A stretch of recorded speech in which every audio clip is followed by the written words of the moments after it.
If exoplanets are so far away, how do we actually find them? Well, there's quite a few different methods that we use to find exoplanets.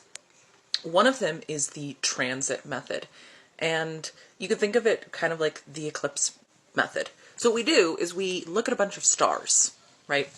And we take photos of those stars and we look at how bright they are, and we measure that.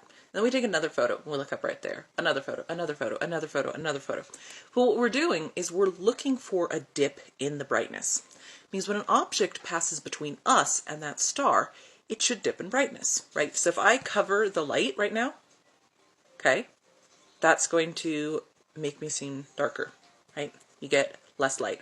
Now, even if I pass just my finger in front, it's actually going to darken a little bit, a tiny bit. The bigger the object is compared to the light source, the more it's going to darken. So when the moon, which is at just the right distance, is amazing, the perfect distance right now, is at just the right distance and size to block the light from the sun from us. But we look at these other stars and we look for a tiny dip in the light coming from that star. And then we look to see if that will repeat. And let's say it repeats once every 5 days. Well, then we know that there has to be something that's orbiting that star every 5 days.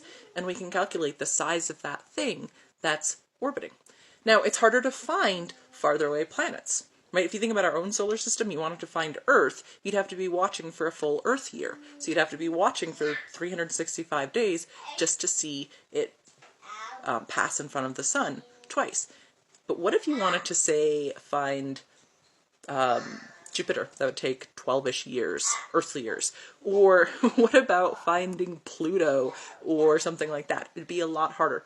So we usually find really big planets that are close to their stars, but that's one of the most common ways for us to find planets. It's called the transit method because the